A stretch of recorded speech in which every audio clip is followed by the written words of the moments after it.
اللہ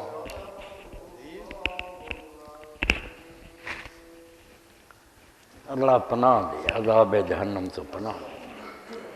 السلام ورحمۃ اللہ۔ اللہ اکبر اللہ اکبر۔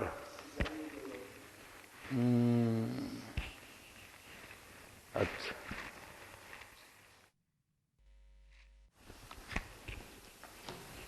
ہاں پڑھنا شروع کریں۔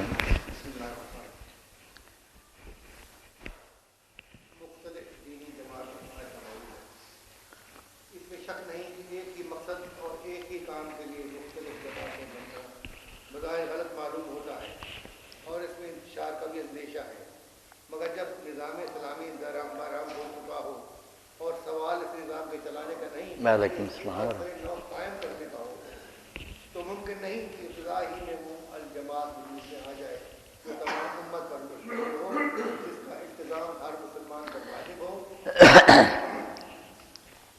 اور جس سے علیحدہ رہنا جاہلیت اور علیحدہ ہونا اعتداد کا امانی ہو۔ آغاز کار میں اس کے سوا چارہ نہیں کہ جگہ جگہ مختلف جماعتیں اس مقصد کے لیے بنیں اور اپنے طور پر کام کریں کہ سب جماعتیں بالآخر ایک ہو جائیں گی اگر رفانیت اور افراد و تفریق سے پاک ہوں اور خلوص کے ساتھ اصل اسلامی مقصد کے لیے اسلامی طریق پر کام کریں۔ حق کی راہ میں چلنے والے زیادہ دیر تک الگ نہیں رہ سکتے، حق انہیں جمع کرتے ہی رہتا ہے، کیونکہ حق کی فطرت ہی جمع و تعلیم اور وحدت و یگانگت کے متقاضی ہے۔ نفر کا صرف اس صورت میں رونما ہوتا ہے جب حق کے ساتھ کچھ نہ کچھ باطل کی آمیزش ہو یا اوپر حق کی نمائش ہو اور اندر باطل قائم کر رہا ہو۔ اللہ شرکا سے ہمارا مطالبہ، اب میں اختصار کے ساتھ یہ بھی عرض کر دوں کہ جو لوگ ہماری جماعت کو پسند کر کے اس میں داخل ہوتے ہیں ان سے ہمارا مطالبہ کیا ہوتا ہے اور ان کے لیے ہمارے پاس کام کیا ہے۔ اپنے ارکان سے ہمارا کوئی مطالبہ اس مطالبے کے سوا نہیں جو اسلام نے ہر مسلمان سے کیا ہے۔ ہم نہ تو اسلام کے اصل مطالبے پر ذرا برابر کسی چیز کا اضافہ کرتے ہیں نہ اس میں سے کوئی چیز گھٹاتے ہیں۔ ہم ہر شخص کے سامنے پورے اسلام کو بے کم اوقات پیش کر دیتے ہیں اور اس سے کہتے ہیں کہ اس دین کو جان بوجھ کر شعور سے قبول کرو، اس کے تقاضوں کو سمجھ کر ٹھیک ٹھیک ادا کرو، اپنے خیالات اور اقوال اور اعمال میں سے ہر اس چیز کو خارج کر دو جو دین کے احکام اس کی روح کے خلاف ہو اور اپنی پوری زندگی سے اسلام کی شہادت دو۔ بس یہی ہمارے مذاہب حدیث ہے اور یہی ہمارے قواعد رکنیت ہیں۔ ہمارا دستور، ہمارا نظام جماعت اور وہ چیز جس طرف ہم دعوت دیتے ہیں سب کے سب بیان ہیں۔ اس کا جائزہ لے کر ہر شخص دیکھ سکتا ہے کہ ہم نے اصل اسلام میں، اس اسلام میں جو قرآن اور سنت پر مبنی ہے، نہ کوئی کمی کی ہے نہ بیشی۔ ہم ہر وقت تیار ہیں کہ ہماری جس چیز کے متعلق بھی کوئی ثابت کر دے گا کہ وہ قرآن سنت کی تعلیم پر اضافہ ہے، اسے ہم اپنے ہاتھ سے خارج کر دیں گے، اور جس چیز کے متعلق یہ بتا دے گا کہ وہ اس تعلیم میں ہے اور ہمارے ہاں نہیں ہے، اسے ہم بلا تعمل اختیار کر لیں گے، کیونکہ ہم تو اٹھے ہیں پورے دین کی بے کم اوقات اقامت اور جانب کے لیے ہیں۔ پھر ہم سے بڑا ظالم اور کون ہوگا اگر ہم اپنے اسی وقت میں منافق ثابت ہیں۔ اللہ مطلوب کام کا ہمارا کام کیا ہے؟ اس طرح جو لوگ ہمارے نظام جماعت میں شامل ہوتے ہیں ان کے لیے ہمارے پاس صرف یہ کام ہے کہ وہ اپنے قول اور عمل سے اسلام کی شہادت دیں اور نظام دین کو مکمل طور پر قائم کرنے کے لیے اجتماعی جدوجہد کریں تاکہ شہادت الناس کا پورا ادا ہو سکے۔ جہاں تک قولی شہادت کا تعلق ہے، ہم اپنے ارکان کو ایسی تربیت دے رہے ہیں جس سے وہ اپنی صلاحیتوں کے مطابق زبان اور قلم سے اسلام کی زیادہ سے زیادہ معقول شہادت ادا کرنے کے لیے تیار ہوں۔ نیز ہم ایسے ادارے بھی قائم کرنے کی کوشش کر رہے ہیں جو منظم طریقے سے علم و ادب کے ہر شعبے میں زندگی کے جملہ مسائل کے متعلق اسلامی تعلیمات کی حقانیت کو دنیا پر واضح کریں اور اس مقصد کے لیے نشر و اشاعت کے تمام ممکن ذرائع سے کام لیں۔ رہی عملی شہادت تو اس بارے میں ہماری کوشش یہ ہے کہ اول تو ایک شخص اسلام کا زندہ گواہ ہو، پھر ان افراد سے ایک ایسی منظم سوسائٹی نشو و نما پائے جس کے اندر اسلام اپنی اصل فطرت میں کام کرتا ہوا دیکھا جا سکتا ہو، اور بالآخر یہ سوسائٹی اپنی جدوجہد سے نظام باطل کے غلبے کو مٹا کر وہ نظام حق قائم کرے جو دنیا میں اسلام کی مکمل نمائندگی کرے۔